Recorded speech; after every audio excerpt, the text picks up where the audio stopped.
Without a doubt, one of my favorite things about crafting is that it is a journey that is never ending. This week, we're going to be taking a look at an older building that I made, and we're going to spruce it up to my current level of craftsmanship.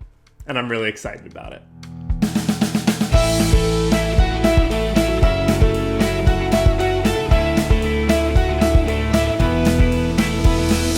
Welcome back to the channel, everybody. My name is Garmin. This, of course, is the Storycraft Society, and this week we are going to be taking a look at this older building that I made. Now, I can't remember when I made this, but I think it was building number 3 or 4. It was my first attempt at a 2-story building. It was my first attempt at making a little porch like this, and I believe it was my first attempt at adding anything stone or block to the outside of a building. Now, this is really important to say right here up front at the beginning. No matter what stage of craftsmanship you are in, you can take this as an example. You will grow, you will get better the more you make. Make more stuff, the better you get. For me, that has absolutely been the truth. So one really fun thing about looking at a building like this is I can set it right next to current things that I have made, and I can see a real improvement. It makes me know that I am doing things in the right direction, and all that stuff is so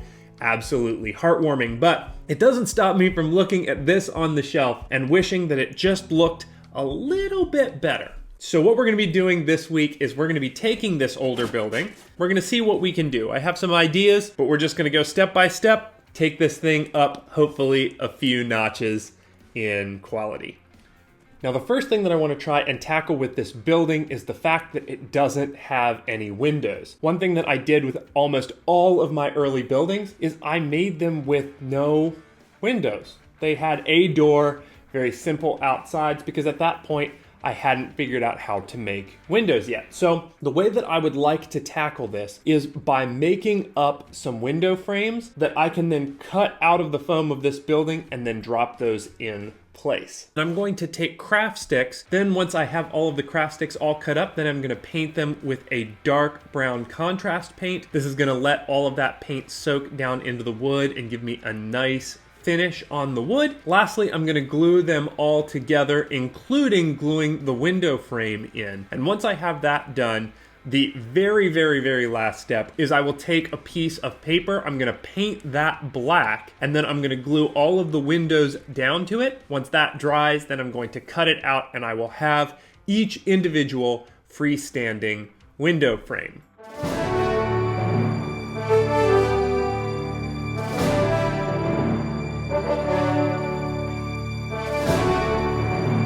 This unfortunately leads to the scariest part, which is going to be placing these windows into the building. So what I'm going to have to do is trace around the outside, and then what I'm going to do from there is seat these down in. I think this is going to work. The frames obviously turned out looking awesome. The only way you can know is to get cutting, and let's see what happens.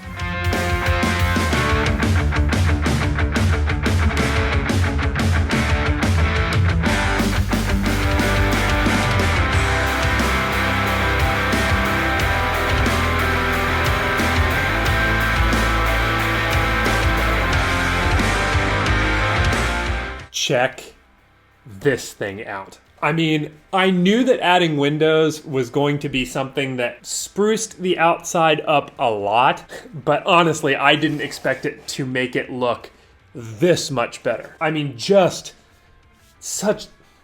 Ooh, I'm not saying anything. I just am so stoked with the way that these all turned out. Let's see where we go to the next thing. Okay. Next thing that I'm thinking about is the doors. Obviously, this door is not so great, so I think my plan is going to be to make a new one that fits into that space. I might carve back in.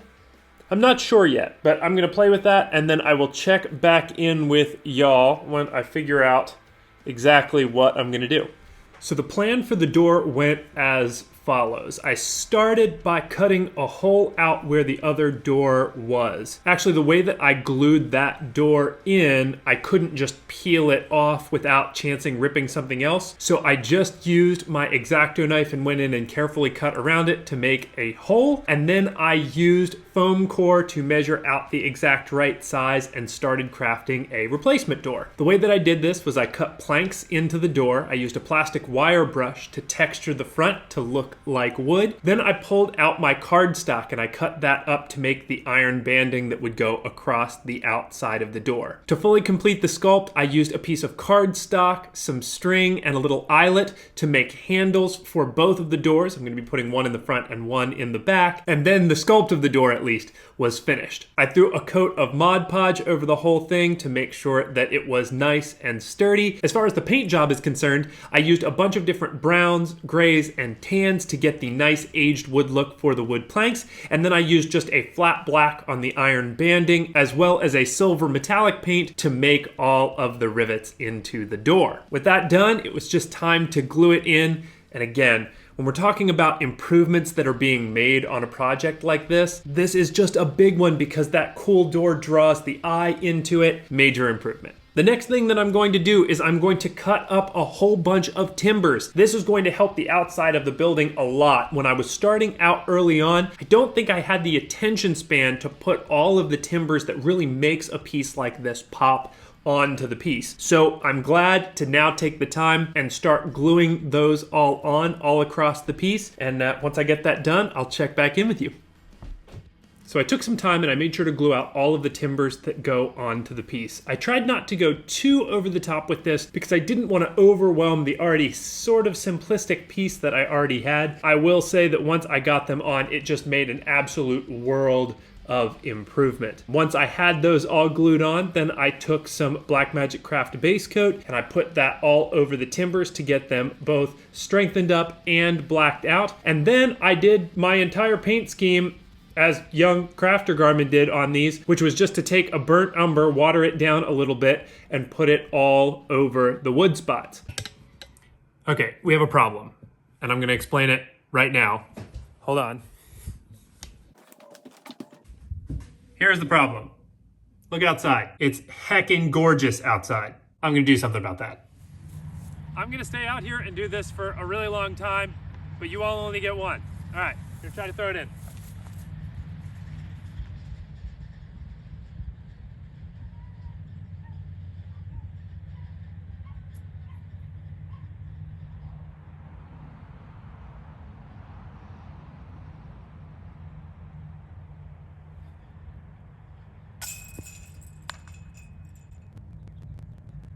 I lied, I threw two. The second one was really close. That was a ton of fun. It is an absolutely gorgeous day outside, but now it's time to get back to work. So the next thing that I'm gonna have to do on this, and I think what's going to be the final thing that I do on it, is I need to just increase the quality of the paint job. Now that's gonna come in a couple of steps. The first thing that's gonna happen is I'm going to use washes basically over the whole thing to try and bring all of the depth back into the piece. I've stated a lot of times on the channel that I am not super pro wash, but it's starting to grow on me and I'm starting to find more uses for it, particularly now that I'm willing to use a bought wash instead of something that I try to make myself. Some examples of what we're going to be doing here is a Seraphim Sepia over all of the stucco areas. We're going to be doing a Nuln Oil over top all of the rock areas. And then we're gonna end up doing an Agrax Earth Shade over the shingles on top.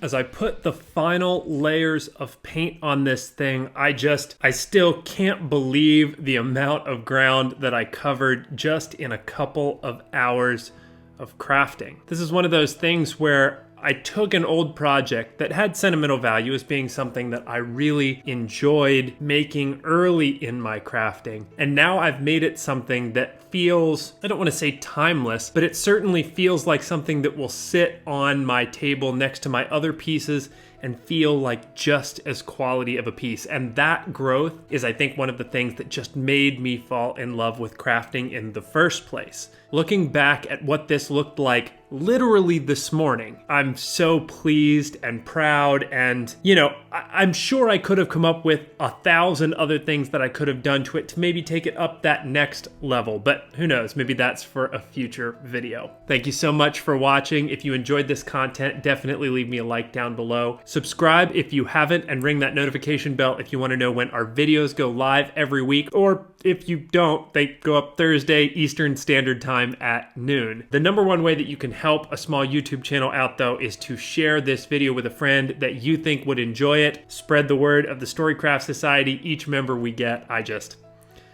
thank you so much. So, with that said, that's it. That's all I got. I have an awesome old new house, and hopefully this inspires you to do something similar with one of your old builds. So, that's it. I've talked too much. We'll see you next time. That's not my send-off. I don't know why I can't remember what it is. I've literally messed this up like the last 4 videos. I'll be seeing you. That's what it is. So until next week, I'll be seeing you. Not even that great of a tagline. It's just